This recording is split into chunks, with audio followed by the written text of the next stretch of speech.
BSing with Who? BSing with What? BSing with Sean K.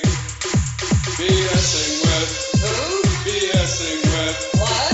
BSing with Sean K. BSing with Who? BSing with What? BSing with Sean K. BSing with Sean K. Welcome to BSing with Sean K. I'm your host, Sean Neese. For this episode of this podcast, episode 49, I'll be interviewing puppeteer, actor, and voice actor Chris Palmieri. His main passion is puppeteering, and he is currently working at the Toy Museum in New York, and also at Field Station Dinosaurs in Leonia, New Jersey. And he talked a lot about how he got involved with puppetry and what it was like learning the craft of it. And also a lot about his beliefs about animal rights and some of the activism that he's done. Anyway, here's the interview, and I hope you enjoy it. So how'd you get started with activism and puppeteering and everything else that you're doing? Well, I got started with puppetry through being trained and working as an actor.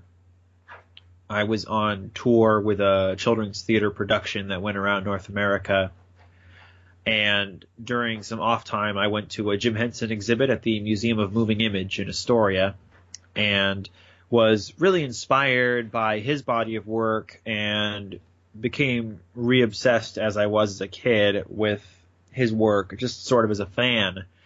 And as I'm wont to do, I became very interested in exactly how all of that worked. And so I bought a puppet, started playing with it, and I said, oh, I could do this. And so I started trying to build puppets, and it's become a passion of mine, and it's been at least half, if not most, of what I'm doing at any given time as a professional career. With activism, I started about a year into being vegan. I went vegan because a mutual friend of ours, Jamie, who I worked with at a place where I puppeteer, was vegan and sort of got me into animal issues and was debating with me a little bit about it. And then he sent me a speech by a vegan advocate by the name of Gary Yourofsky, which just convinced me. I was already interested in the issue of marine mammal captivity because we had seen Blackfish together, and that kind of primed me on concern for animals more broadly. And I think it took about a year for me to start getting the gumption to be involved in activism. And at that time, I found the network Direct Action Everywhere, with which I'm now an organizer for the New York City chapter.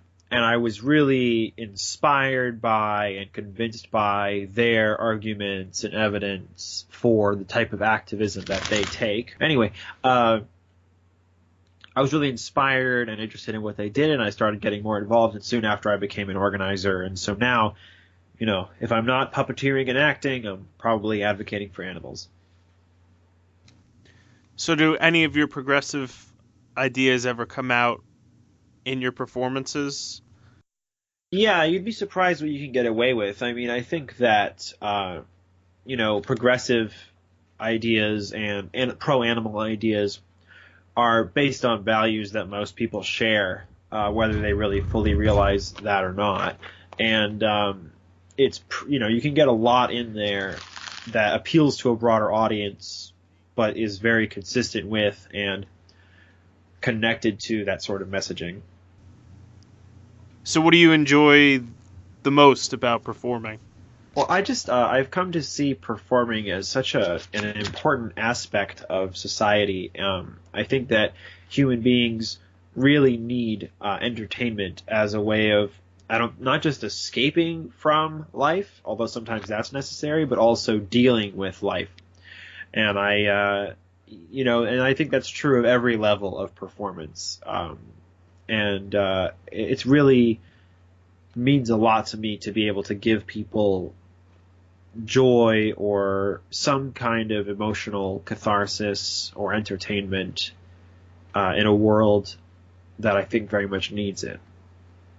So you're talking about using art to reflect the times or get people to, I guess, question what they believe or what they've been taught to believe and maybe see things in a different Yeah, way. I think it depends on the project. You know, I mean, of course, I'm for hire, so sometimes I'm just, you know, my role is to perform as I've been asked based on the needs of the script or the event or the show or whatever it is. And other times I have more creative control, such as when Jamie and I work together and we can construct the messaging a bit more precisely. And also, you know, we actually have done shows that were overtly about veganism and animal rights for veg fests and things like that, where we were actually able to be a little more on the nose about our messaging, which was really cool because then we really got to be reaching out to families and trying to, you know, connect with them and their values and things like that. But I'd actually like to move more in that direction and sort of,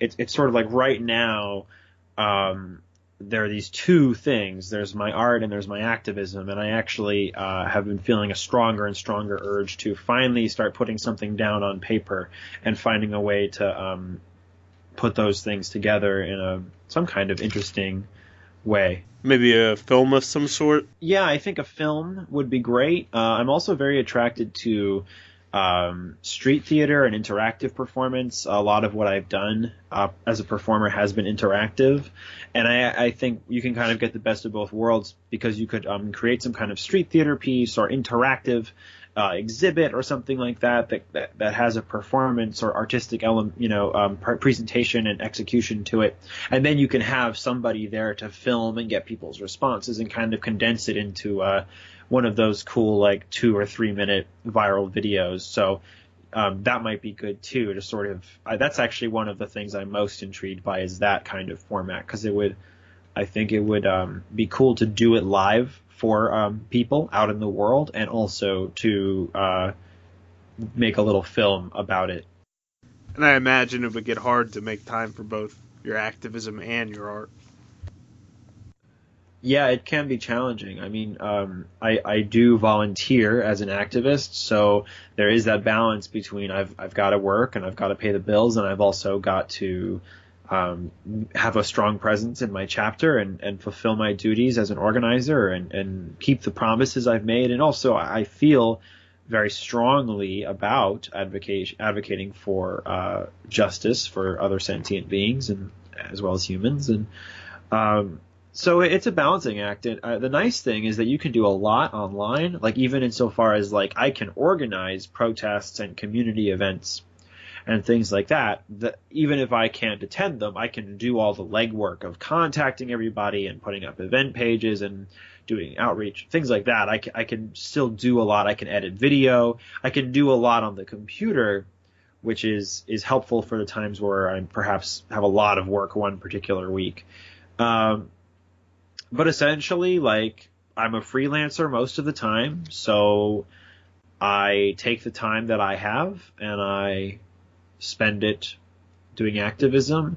And with certain things, I will say I'm absolutely going to be there if it's a very large event. With other things where there's several organizers working on it and it's not so important whether I'm there in person or not, sometimes I have to sacrifice that for work or vice versa. But I actually really enjoy the challenge of balancing a schedule and not having consistency and not just working for one person or anything like that. So I feel that I rise to the challenge rather well. And have you ever considered setting up a fundraiser show or performing at some sort of activist event? Yeah, I would love to do something like that. You know, these are all great ideas, and it's just a matter of having time between like the work I'm already doing and the activism I'm already doing to like sit down and say, I'm going to create a special project that I've got to pretty much start, preferably in a collaborative way. I really enjoy working with other people the most. I'm not particularly attached to the idea of doing everything. But I love the idea of putting on a stage performance of some kind or performing at an event and somehow raising money for either my group or another particular charitable cause that would be really good to donate to at that time. So yeah, those are definitely things that I'm sort of exploring, and I just finished up a full-time summer performance contract, and I'm looking at going in towards some more free time this winter. So I'm hoping to capitalize on that by getting a few of these projects off the ground.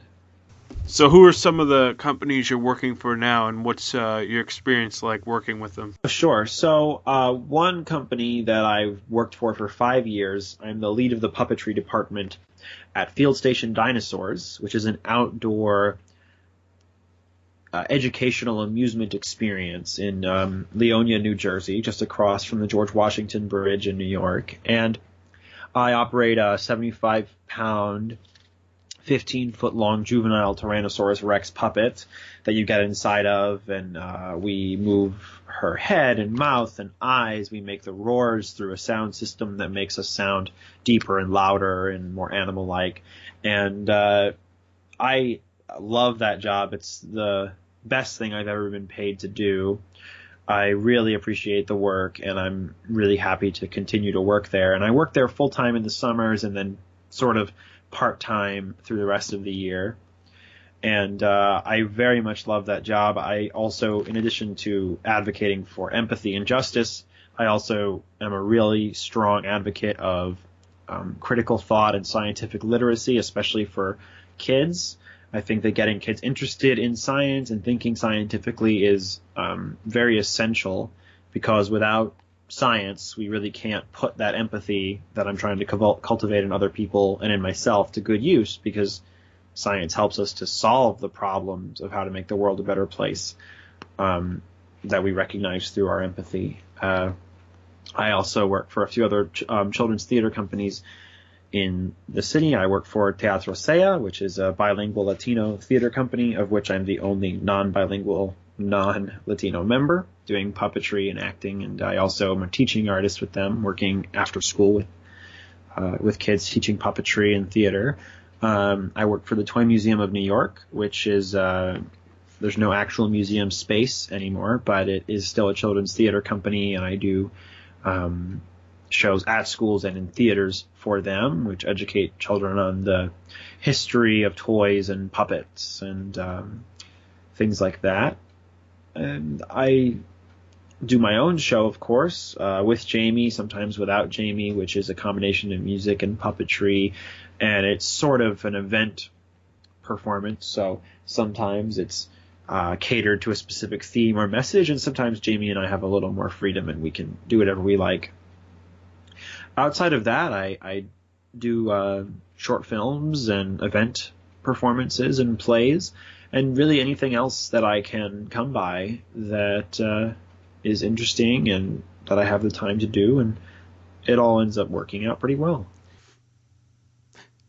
And how would you describe the process of learning puppetry, and what were some of the challenges with it? Puppetry is some of the most joyous things that I get to do. It really, finding puppetry was like finding everything I liked about performance in one place. I love to act, but I love to pretend. I love to create characters that are outside of myself, which there's less room to do in acting. I had to learn how to be comfortable being myself, because in acting I'm mostly going to get characters that look and sound basically like me, give or take a couple of things. It's not so much about transformation the way, certain actors like Daniel Day-Lewis or Robert De Niro or Johnny Depp might get to do. Most actors are more like Michael Cera and Adam Sandler, and Tina Fey, people who are very good actors, but they kind of do what they're good at in various circumstances. That's how most actors get to be. But puppeteers, you get to be anything. You can be any kind of person or animal or alien or plant or robot or inanimate object. And I really loved that. Improv is a big thing. Voices are a big thing, and I've always loved doing voices. So I there's been a lot of challenges, and it's physically challenging. There's physicality to it. It's collaborative. A lot of times multiple people will perform a single puppet. And I just I just love all of that. And so the challenges have always been something that I felt like really I learned from it, and in most cases have risen to and been able to do some really fun work that I'm really proud of. And I just am so thankful to the people that gave me a shot at doing it. So, what are the different kinds of puppetry, and how do they vary from each other? Sure. So, I mean, there's so many different kinds. The cool thing about puppetry also is that it's present in virtually all human cultures all throughout time, all over the world. There is marionettes, which are a string type of puppet. There are various kinds of hand puppets. One of the more popular types is the type that was developed by Jim Henson, where you move your hand like the mouth. There are full body puppets of all kinds. There's mechanical puppets, robotic puppets, shadow puppets. Bunraku is a Japanese style of puppetry where the puppet walks on a flat surface and multiple performers bring it to life, and that's been adapted into something called tabletop puppetry, which is used widely in the States now.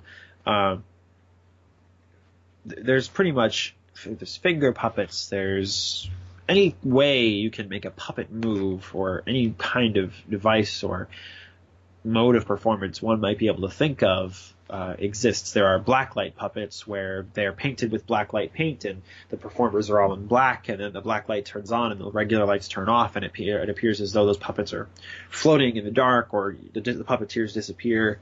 And I have had experience with most of those and been able to work with them and become pretty good with it. The skills are largely transferable, but I will say that marionettes, in my experience, take a slightly different set of skills, and it's not so transferable, and that's not a mode that I can boast much confidence in at this time.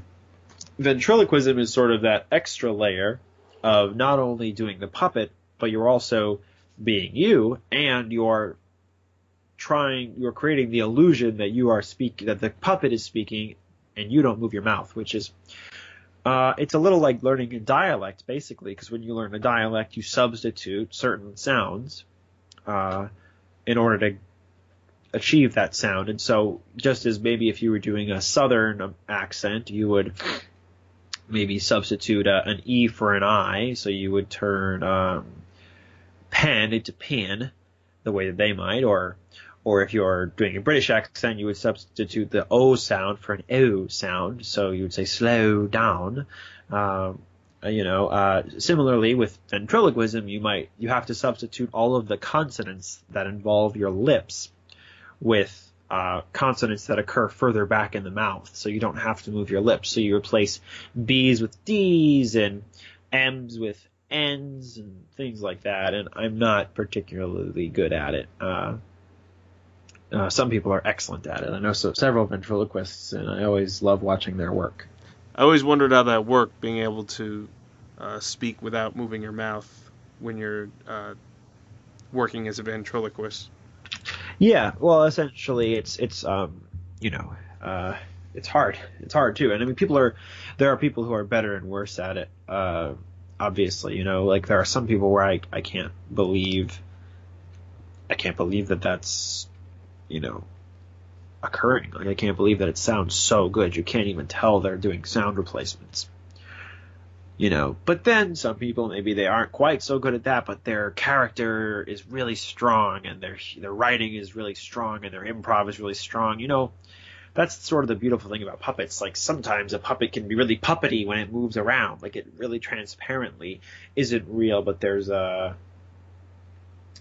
humor to that can be derived. And it's okay, and that becomes part of the style of movement of the piece. So, I guess, what have you learned as far as the business aspect of being a performer or being a puppeteer? What are some things you've learned over the years as far as making the right connections and getting yourself out there? Oh, well, it's definitely all about who you know. I mean, it's definitely about, you have to be friendly, you've got to be fun to work with, you have to know how to put a resume together, you have to know how to put yourself out there, you've got to be, it's not about, like, every friend you make, every person you work with is a potential, is a connection that could yield something for you down the line. And I'm not saying you should look at people as just, objects of your career advancement and use them, but I think that just having a network of people that are all fun to work with and that you support each other is really important. And I'm able to work full time in my field, and I haven't taken a non-performance related job in a year and a half now, and before that I would go between full time and about half of what I was doing being performance for several years. But I'm able to do it full time now because I have connections with, dozens of companies, and they kind of, there are certain companies I work with in the summer, there are certain companies I work with in the school year, and they kind of cycle, and then I fill it in by constantly auditioning, and then you audition, you make a new connection. So remember everybody, connect with everybody, do your best with everybody, and keep putting yourself out there. And, the best, especially now, the better you can have an easy to access, easy to look at presentation of who you are and what you can do, like a website or a reel or whatever, the better, because that's the calling card now. People can look at you on their phones and be like, okay, great. And, pay it forward. I love getting my friends jobs. Anytime anyone needs somebody, I always try to refer somebody I've worked with. It's really great to help everybody get work. And I guess showing an interest in the other person and their art helps with networking too. Like if you show a genuine interest in them, they're likely to show an interest in you as well. Yeah, absolutely. To whatever extent you can, absolutely support each other. And, it's definitely a skill, I think. Going out, getting yourself work, auditioning, these are all resume writing, cover letter writing. These are all skills independent of your talent as a performer. And being good to work with is a skill independent of your talent as a performer.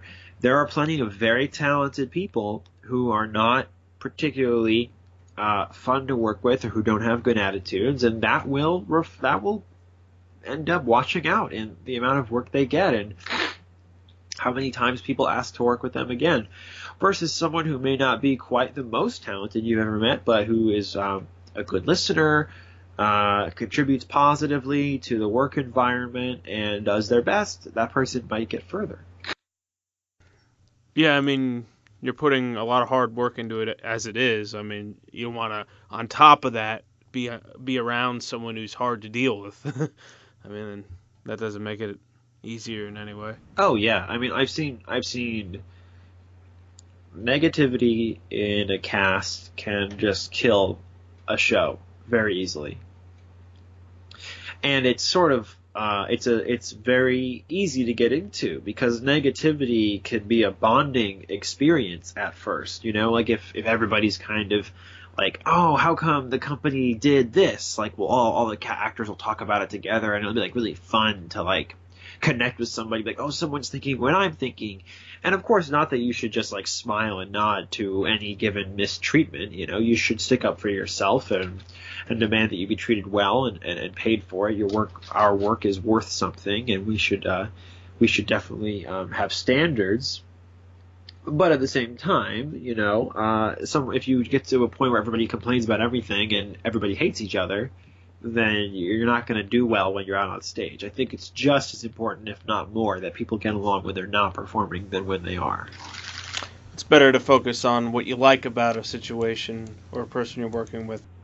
Yeah, to the best extent you can. Obviously, there's a range, and there are occasions where voicing one's concern or frustration are warranted, or venting can be very helpful as well psychologically. So don't be like smiling all the time, like you don't have to be a weirdo about it. But I think that a positive attitude is generally something that helps. And I've worked for certain companies with in the same show with multiple casts that I've been in for years, but we would the cast would change out over time, and I would see the difference between a group of people who love the work and are happy to be there and like each other versus the opposite. And in the former case, even when something is wrong, it just gets fixed and settled, and it doesn't poison everything the way it does with a more negative group dynamic. So what are some of the more recent projects you've worked on, and what do you have planned for the future? I just shot a promotional video with a company called Circus Hill that rents out optical illusion costumes, costume wear. It looks like you're holding a small animal and you're actually puppeteering it, and you have a fake arm, or one of them, it looks like a gorilla is carrying you around in a cage, half and half, different cool things like that. We just shot basically a promotional commercial video for that. I was recently in a commercial for Emblem Health, which is a health provider that is in New York City and provides health care and other resources to different communities throughout the city. And I was performing the mascot costume, Emblem the Wellness Dog, which is a giant anthropomorphized golden retriever who works as a motivational life coach, health trainer type person, and I was that. I just concluded my 5th season at Field Station Dinosaurs, and that was a blast, and we're working on some stuff in the fall still on the weekends until mid-November. Looking ahead, I actually am trying to move my career a little bit into doing voiceover, because doing voices and creating characters through vocalization is a passion of mine that I get to use a lot in puppetry, and I'm very interested in expanding it into that field and trying to get some of that going, as well as some of the activism-related art performance projects that I had mentioned before. Yeah, that's why I've been drawn to voice acting, and I want to get more into doing it, is because you're not limited to just your type. You can play all different sorts of characters with your voice, even if they look entirely different for you. I always thought that's really neat, so that's definitely something I'm trying to get into more myself. Yeah, I love it. I basically about a year ago I did a staged reading of a radio play, and I got to do probably 6 or 7 different voices, and a bunch of people came up to me and were talking about the range that I had displayed, and they were just, some of them had worked in voiceover and encouraged me to pursue it. So I've sort of been working my way up to trying to get that off the ground, and I'm very excited about taking some steps now that I have a little bit of time from full-time employment. I did a similar thing at NYU. I played for a skit. For a voiceover skit, I played 2 different characters. I played the 911 operator, and then I played the guy that the 911 operator was on the phone with. Oh, that's really cool. Yeah. I mean, for me, I figure I'm already doing the voices, so might as well try to do it without jamming my arm up in the air, which is what I'm doing, when I'm puppeteering. So I guess if you had a dream of where you'd one day like to be with your work, what would it be? Yeah, I mean, I'm not particularly interested in being famous or having a lot of money, but I am very interested in working with the people that have inspired me and getting to have my work seen by as many people as possible and be able to affect as many people as possible. So I would really like to find myself acting and voice acting and puppeteering in larger scale projects, and hopefully contributing in some small way to some of what I would say is the best work in our culture and some of the more talented people. And if I could work with them and do projects like that, it would be really phenomenal. So if an artist has very strong beliefs, like with you obviously feel very strong about animal rights and veganism, do you think it's important for an artist to put their strong beliefs into their art? Yeah, I think that I sort of, at the level I am of just being a person who makes their living and nobody really knows who I am, I feel that I should use the resources I have to advocate for things that I believe in, and I would feel the same in a situation where I may have more resources or more sway or more influence or more money. So certainly that would be something that I think people should do and something that I plan to do. And that's probably the only good reason to move into work that would put me in a better financial place after I, in addition to knowing that I will, be able to eat and pay my bills, which I don't always have the luxury of knowing that for sure. In addition to that, I could conceivably financially contribute in a larger way to some of the causes and organizations that I believe are doing very good work. And what advice would you give to other people trying to make it in the business? Do what you love. Don't wait for other people to give you permission to work. You should do your own work, write, direct, put up shows with friends, and stay positive, keep trying, don't get hung up on one job. You got to learn to deal with rejection, but also find ways to keep yourself inspired.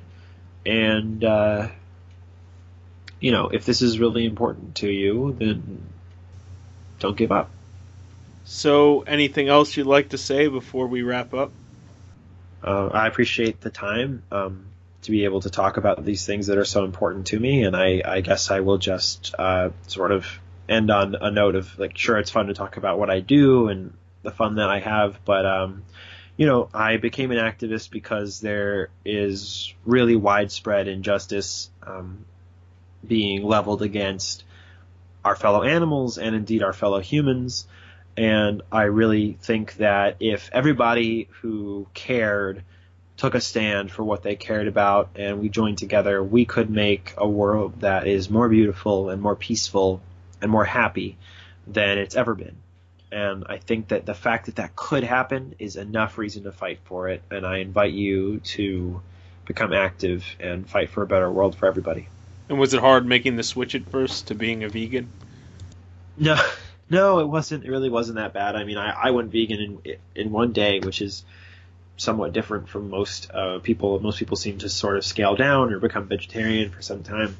I saw a video that just laid it all out. This is the deal. Veganism is here's why. And I was like, I can't participate in that anymore.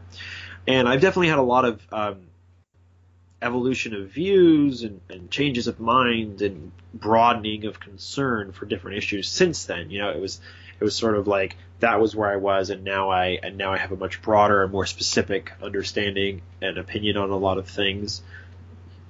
But the first month it was a habit to build. It takes I think it takes about a month to get used to. Okay, this is the bread that I'll get. This is the thing I'll get. Where do I find this particular thing or whatever? It's not that hard of a change if you have access to a standard grocery store. There are obviously some people out in the world who don't have access to that sort of thing, and that would be more difficult. But I think for most people, it's in our country anyway, it's not that hard, and it certainly wasn't hard for me. I think what was difficult was finding my voice in all of this and trying to learn what I thought the best thing to do was. And now I am part of a community, a network of wonderful, caring people who are trying to make the world a better place, and I'm really happy about that.